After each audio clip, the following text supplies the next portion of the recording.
Hey. Welcome, ladies and gentlemen. This right here is Urban Politics. I'm your humble host, Phys Ed Music. Want to thank you all for liking and subscribing. Please, as soon as you have a chance, take a little self over there to YouTube, like and subscribe. Phys Ed Music, Urban Politics. But without further ado, I want to jump right into this like a car and drive because there's all types of tasty and delicious politics to sink our teeth into. I want to start off by talking a little bit about a guy. There's a young white guy that I follow on TikTok. He goes by Union Steward, at Union Steward, UnionSteward. I want to make sure that I cite the source because I'm basically quoting everything that he said in his TikTok. It was so interesting and so poignant. And what he talked about is what it is in TikTok, you can duet people, right? So there was some guy who's obviously a billionaire, right? And he opens his TikTok saying, 5 reasons you're not a billionaire from a billionaire. And then as soon as he's about to start, my man Union Steward cut him off and said, I get a real reason you're not a billionaire. And here they are. And this is some interesting stuff. And, I'm sure that not unlike a lot of you, I sit around wondering why I'm not more successful, what things I could do to be more successful. But right here, he's letting you know some reasons your government and other systems in society keep you unsuccessful. So check it out. And number one, why capitalism is a joke. I tell people all the time, capitalism is the system around here. It's not necessarily the best system. There's communism, there's socialism. I'm sure there's some other isms out there. We should be mixing all these isms together to come up with what really works well for the American people. But for whatever reason, a lot of people are sold on capitalism, probably because they become billionaires from it. But with that said, check this out. He said, number one reason you're not a billionaire is you were not born into a family that was able to hand down generational wealth.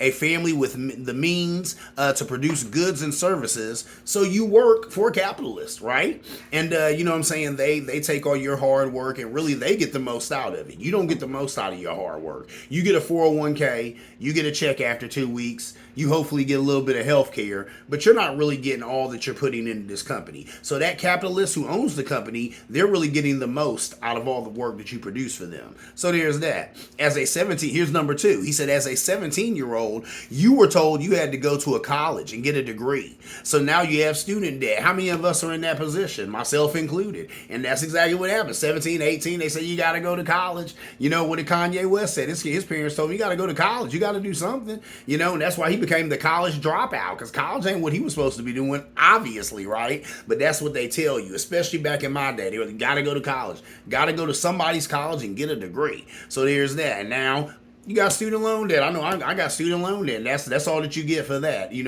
get a degree, hopefully. My dad would call it the sheepskin. Hopefully at least you get your sheepskin, but then you paid all this money for that sheepskin that doesn't even help you get a job at the end of the day. So that TI is what a TI is.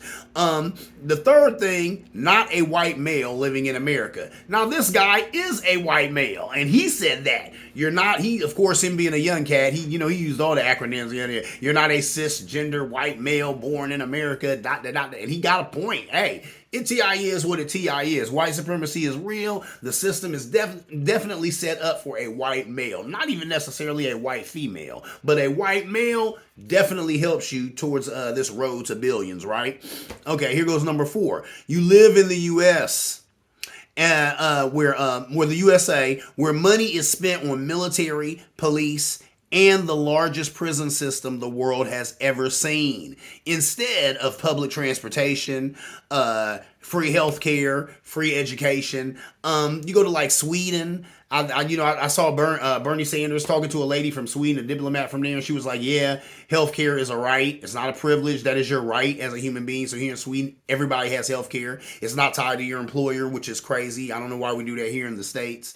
She was talking about how, education is free. If you want an education, you just go to college and it's free. A lot of people from a lot of other places around the world have told me that too. They said, if you want an education, if you want higher education, you go to a facility that offers higher education and you get it. That's it. You don't need no student loans. You ain't got to pay nobody, none of that stupidness. You just go there and get the education, get the information that you want and need. Why is it not like that here in America? because this is a capitalist society and everything is tied to the dollar. When everything is tied to money, you're going to have the hiccups that we have going on around here because everything can't be about money. Believe it or not, some things are more important than money. Let me say it again for the people in the back. Some things are more important than money. When we finally get that through our thick skulls here in America, then maybe we can make some moves in the right direction. And last but not least, he said, your job is not unionized. That's right. He said, you can't bargain with management for your standard of living. Now, of course, some places are unionized, and this particular guy, on his page, he's all about unions. I mean, every other TikTok was about unions and unionizing. He talked about how the Amazon workers were unionizing, how Walmart workers were looking into unionizing. I feel him on that. Let me tell you something. Years ago, when I lived closer to Mount Vernon, I was in a store not too far from Mount Vernon, and there was a little black kid, and he was getting signatures, and these signatures were against unions. And I told him, man, I said, do you know what you're getting signatures for here? And he looked at me kind of crazy, and I'm like, of course this kid don't know. Somebody came to him and said, we'll give you $1 for every signature you get. So he ran out here getting signatures. I told him, this is garbage. You don't want this. I said, how about this? Your mom or dad is probably in a union. Unions help workers. Unions give workers rights. Unions are the reason that little kids like you aren't working in a factory, losing their little hands and their little arms inside of a big machine. Because that used to go on until unions stepped in and did something about saying, hey, we can't be having babies up in factories no more. We got to cut that out. Find a better way to get it done. You know what I'm saying? If it wasn't for a union, there wouldn't be a 40-hour work week. I'm sure they had people working as many hours as they could work them until their body slumped over dead, and then they got them out of there and got somebody else in there to finish the job. Because big business does not care about workers. Big business cares about big business continuing to go. You see what I'm saying? So a TI is what a TI is. So I had to tell that kid, this is propaganda, man. Stop getting these signatures. You know, these unions help people of color. They help probably your mom and dad. I guarantee your mom or dad is in a union right now, and that union is making sure that they get paid on time, making sure that maybe they can take some time off if you or your sister, whoever gets sick. Unions are a good thing. Lo and behold, or needless to say, that young man stopped getting them signatures. I never saw him there again. So I think he was listening, and see, that's the point. You know what I'm saying? All this propaganda goes on. People sometimes don't read between the lines. But yeah, you know what I'm saying? Unions are a good thing, and that's the point. A lot of these places that we would work for in America, there are not unions. Even if you do work at a place that has a union, you know, what kind of worker rights are you getting? You rarely hear of businesses treating workers with dignity and respect. I hate to be like that. And I said rarely. Yeah, that's right. Because I worked plenty of places where you would work your tail to the bone and you couldn't get anything. You couldn't even get time off. You see what I'm saying? Now, it's not like that where I work now. But point being, there's plenty of places in America that operate like that. And a lot of people on the right would just say, well, that's just business. That's just business. And you should be able to pay people whatever they work for. That's garbage. You know what I'm saying? We need a minimum wage. That's another thing unions speak to. So that is what it is. But we also need to keep that in mind. But this young man was 100% correct. Like I said, once again, his name is Union Stewart. And I saw this, I'm immediately following. Because he's all about workers' rights. I'm all about workers' rights. He's all about unions. I'm all about unions too. Anyway, moving on. Let's talk about the debacle in Afghanistan. It was a horrible pullout. Trump is the one who negotiated this withdrawal anyway, so I don't understand why they don't put more blame on him. I do understand. People always want to blame the current guy, the guy that they're looking at now. You know what I'm saying? So people are putting the blame on Biden. Did he do everything right? Of course he didn't. One big thing he didn't do right is he left $7 billion worth of military equipment in Afghanistan. $7 billion! That's a lot. That's a lot. That's a huge number right there. Something kind of hard to wrap your mind around, right? $7 billion worth of military equipment left in Afghanistan. Now, they say some of it needs specific maintenance to be operational, right? And they don't know if the Taliban would be able to use it. I call BS on that. This is a family show, so I'm going to say I call BS on that. Why? Why would you think? First of all, the Taliban is a gang like the Bloods and the Crips. You think they ain't using military equipment? You think they ain't gonna use a bunch of bombs and guns and tanks? That's what they do. That's their business. Number two, why would you think they wouldn't be able to figure it out? These people were born at night, not last night. All they need is an interpreter. They don't even need that. Really, all they need is access to YouTube. Anything you don't understand or you need a tutorial on or anything, Go to YouTube. You think they can't go to YouTube and figure out how to use our equipment? Yeah. I think that's Mr. Biden and the State Department trying to save face. They know they've only got one. Trying to save face and being like, oh, yeah, even though we left a mind-numbing amount of equipment over there in Afghanistan, they probably won't be able to use it anyway because they're Afghani and they can't read English. Anyway, moving on. Let's talk about how Trump effed up COVID. I'm going to say effed up. Once again, this is a family show, but you know what I mean by that. He effed up COVID. How did he eff it up? Here's how he did it. There's a lady by the name of Deborah Birx, B-I-R-X, and she specializes in HIV and AIDS, immunology, vaccine research, and global health. So this is the go-to lady on stuff like vaccines and all of that type of stuff. So she met with Donald Trump, and in 30 minutes, he was bored hearing about COVID and turned on Fox News. So this lady is sitting there trying to tell him, hey, Mr. President, we got a pandemic coming. It's going to make people sick. It's probably going to kill some people. We probably should get ready for it. Let's do some things to get ready for it. He lost interest, turned on Fox News. He would have rather heard Sean Hannity or Janine Pirro or one of them people or whatever, instead of listening to this lady who's an expert in this stuff, right? She went on to let him know that, well, actually, look, she met with him March 2nd, 2020.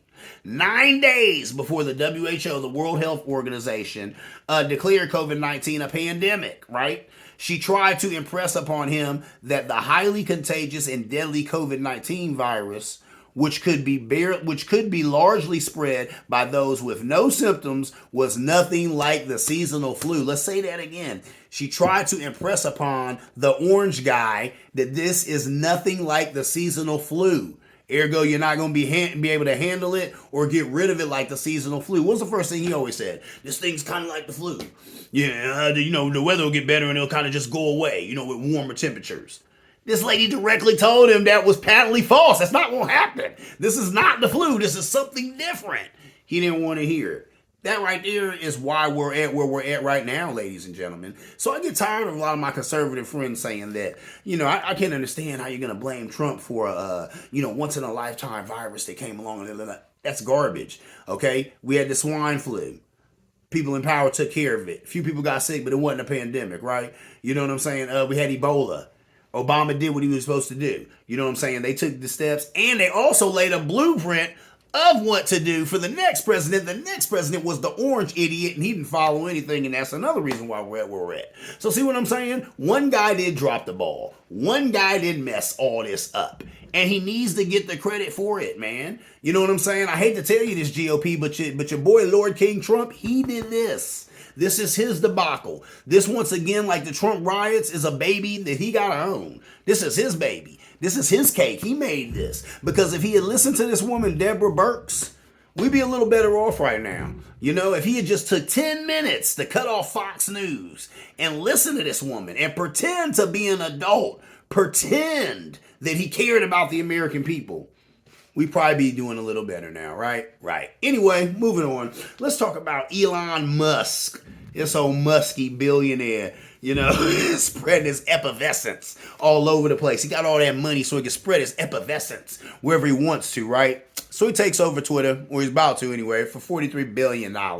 They were saying something that he was paying like $9 extra per share or whatever. The guy's made of money. Who else could do that but him?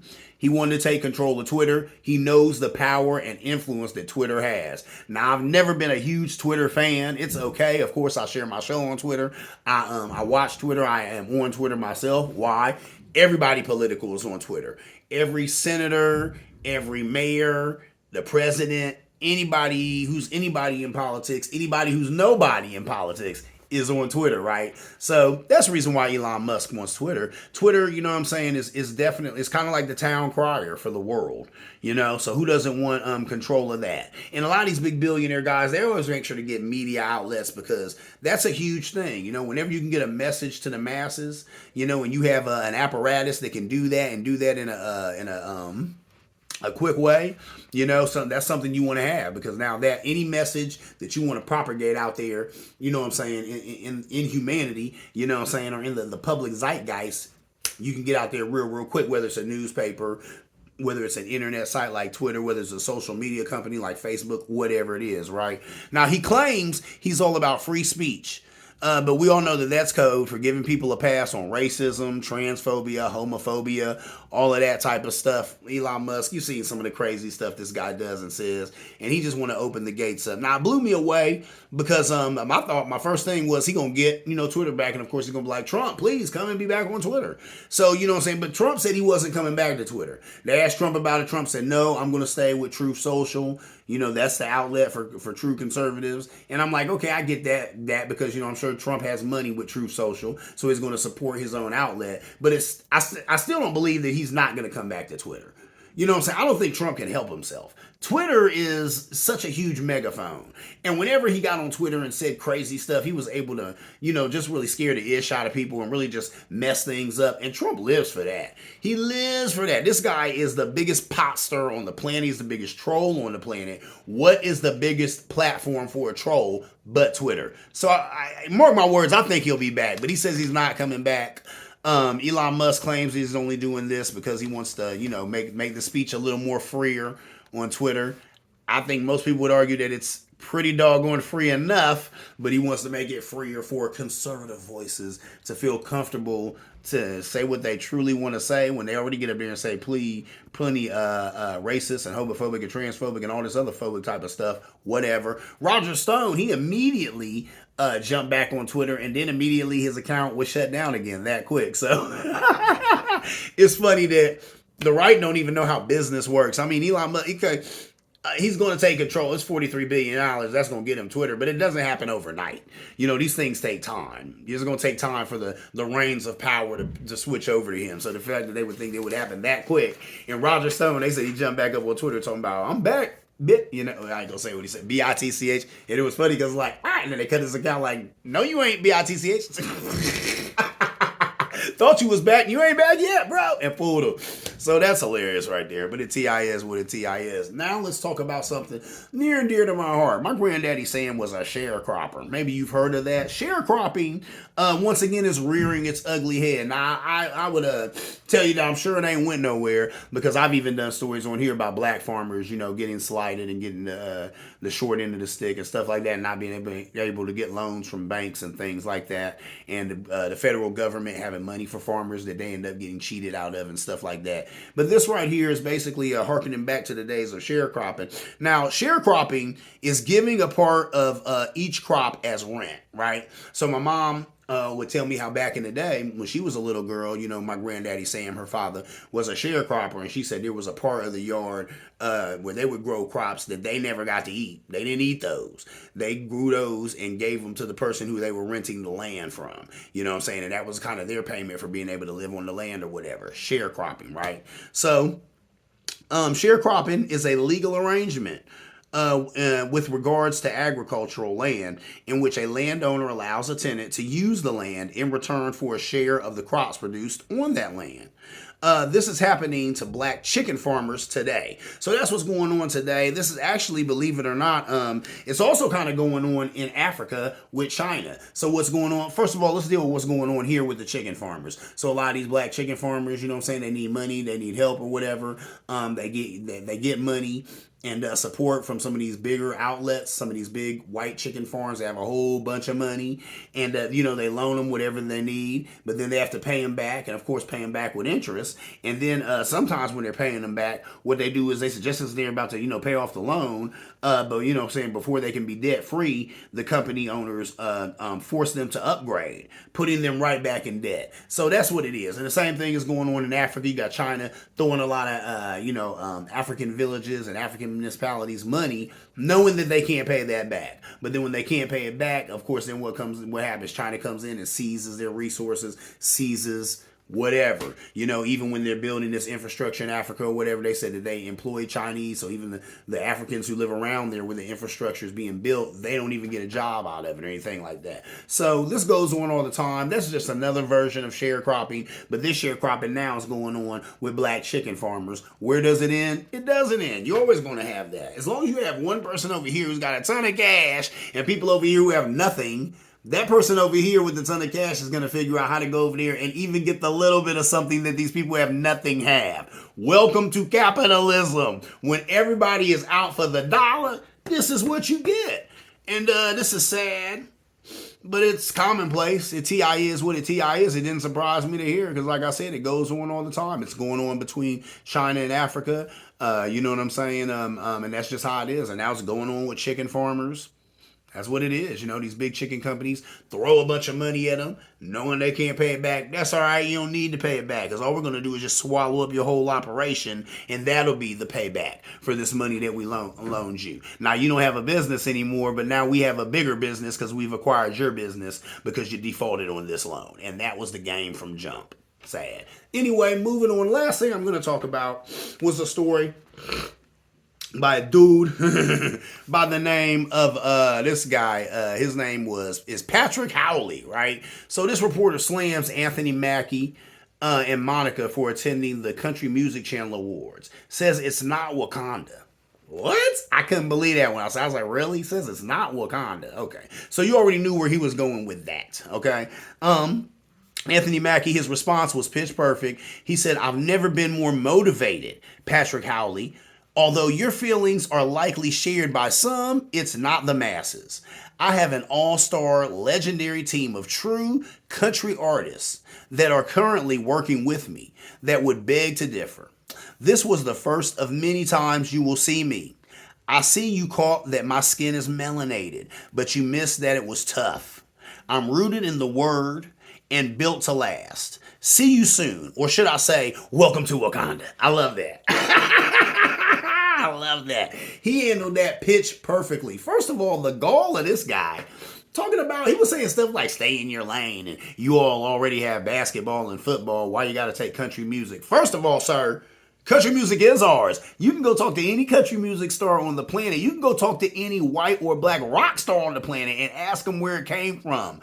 Black people. Every music that you hear, we created. Let me say it again for the people in the back. Every music that you hear, we have created. Whether it's hip hop, whether it's country, whether it's classical, whether it's bluegrass. If you hear music, notice someone who looks like me or comes from my family tree created it. So cut the games. You got to talk, this ain't Wakanda. Let me tell you something. This was his space because country music, everybody knows that was created by black people. You ever heard of Charlie Pride?